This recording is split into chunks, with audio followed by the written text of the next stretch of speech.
Everyone, welcome back to context implementation. This is a one more demonstration in the series of context implementation in Golang. So this demo, what I'm going to demonstrate is you can use context in Go. You can propagate context across multiple functions or across multiple API boundaries, but particularly when you are using context and then combination of context and channels, then how it can leak other go routines, how it can leak go routines is what I'm going to demonstrate. Definitely we will also explain I will also explain in my next series that how to mitigate and then how to solve those particular leaks. Right, let's go to the demo. I'm going to create a new application, mkdir context channel cancel leak. So context channel cancel leak code go mod init demo code main.go package main function main, and I create function generate square. I use context as input parameter, context.context, and then chan int, where I create a channel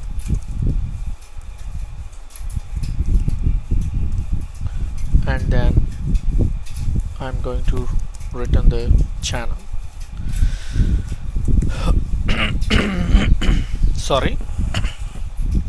So what I do here is I create a go function. You know that whenever you're using go as a generator, go channels as a generator pattern, if it is going to generate it's going to create a new channel and then return a channel. You should always create the channel or run the internal code as a separate go routine. So here I create a variable called I is 1.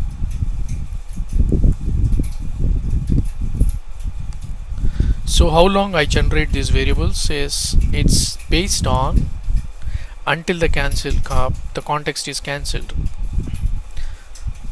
We already did a similar demo. So how do I know that whether a context is cancelled or not? I can have select, then case ctx dot done. That means the context is cancelled. That means whenever the context is cancelled, the done gets the close signal, and as you know that whenever a channel has got a close signal,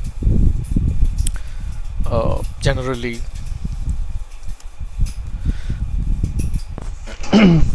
a select construct can receive that particular close signal. Then in the default case, I send a value to channel I into I, and then I plus equal to 1. Now I can return from this function. Right. So this is a general generate function, generate squares. So how long it generates the numbers and then square the numbers and return, it's always depends on the context until the context is cancelled. So here I create a context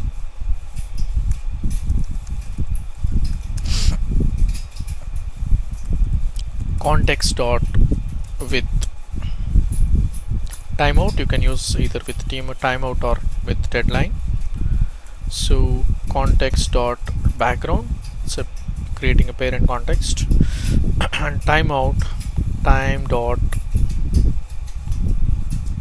millisecond into, for example, 1.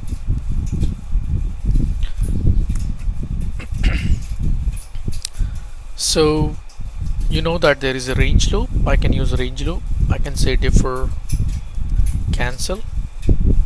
So this is very important, whether even though the context is cancelled with the timeout, it is always good practice to cancel the context. Somewhere you have to run cancel the context as well. Now I would like to create I can also directly write a range loop, range of generate square, sorry, range of generate square of context, and then I can print the value. This is always a simple solution. So you can say go run main.go. It's going to fetch the values, and then all the values are doubled, and then it is going to get this. You know that range loop is going to fetch the values until the channel is closed. There is no problem here because range loop is very intelligent, and then it waits until the channel is closed. But what if this particular code is also depending on a context? That means this code is also depending on a context. It's also waiting until the context is closed, and it has to propagate the context, cancellation of the context. So what I do here, I'm going to comment this code right now, and then go function context is going to be the one, channel int. These two are the parameters.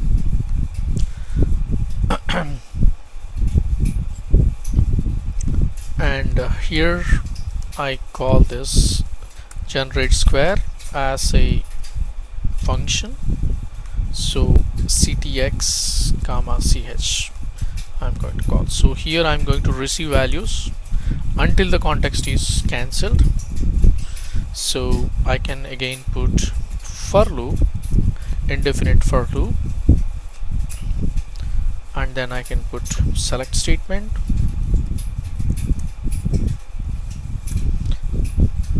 I have two values in the select statement. One is getting a value from the context, and the getting a channel from the context, and then getting value from the channel. So case context dot done. Whenever it say context dot done, I can call the cancel function because I cannot call defer because it's a concurrent code. So I'm going to comment this code, and also I return this particular function. If you want to print the reason why the context is closed, fmt.println ctx.error. This is going to tell you that why the context is closed. So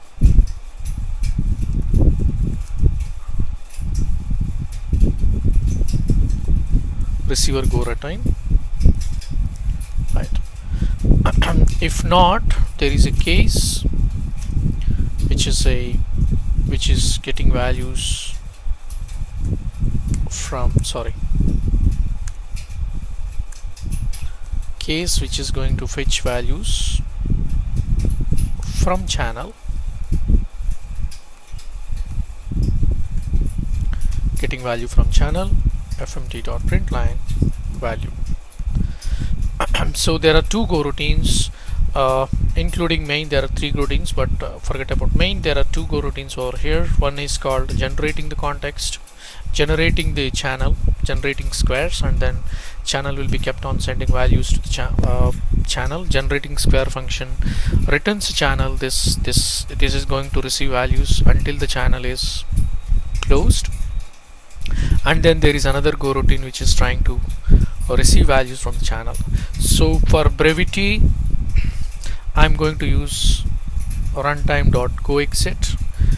You know that runtime.goexit has two kinds of behaviors. One is if you call runtime.goexit in any other goroutine, it exit that particular goroutine. But if you call runtime.goexit in main, so it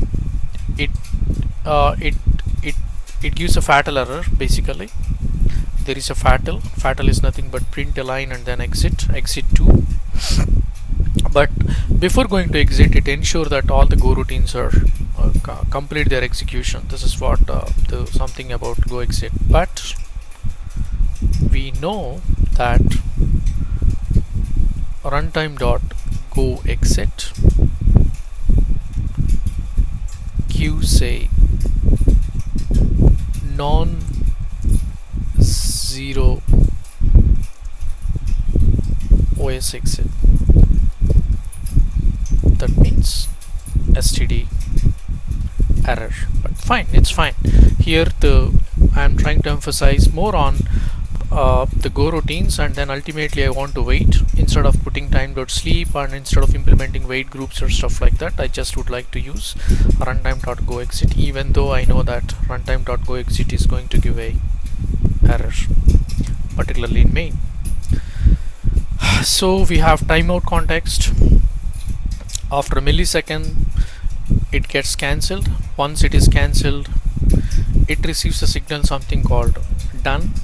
As soon as it receives a signal called done, then it is going to close the channel. If not, it goes to default and send a value. Until that time, sends a value to the channel.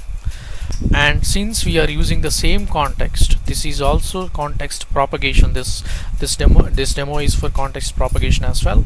This is also trying to, because the same context we are using, so the context is propagated. That means if the context gets cancelled or timed out or deadline, automatically all the functions that those are using that context receives that particular done signal. That's what. And then here this particular example is precisely talking about how go routines can be leaked whenever there is a context dot go signal. So this code looks pretty good actually. If you look at this code, it looks pretty good, and this code doesn't return errors always. See, there is no error now. There is no error now. This always it happens because this is because of this already we are aware of that. We know that context deadline exceeded, that is the error message. Okay, no error, no error, no error, no error. See, there is an error. So we tend to think that there is no error in the code, but there is a leakage of go routine. Here it is telling that there is a problem with the go sender. That means there is a leakage of go routine. So in the next video we will discuss about how to mitigate that particular issue. Where is the problem? How to solve this issue. We will also bring wait groups, and gracefully we will try to exit that particular main rather than writing runtime.goexit. Here I also would like you to know that about runtime.goexit. Runtime.goexit has two behaviors. One is it behaves differently, particularly when you are using main go routine. It behaves differently when you call it in the other go routine. Other go routine, it exit that particular go routine. There is it exit the go routine, but if you call it in the main, 100% it returns a fatal error. You cannot avoid fatal error. It's not a panic so that you can record, it's a fatal. If you call this particular go routine in main, and it also exits status code 2, other than any exit status code 0, it is considered as an error. So std error according to Unix based systems, I think Windows based systems as well. So this is how go routines can be leaked when you don't properly handle channels and then context together. You have to properly handle channels and context together whenever you are running. But this error doesn't happen always, so this is where the problem is. See, there is no error here, there is no error here, there is no error here.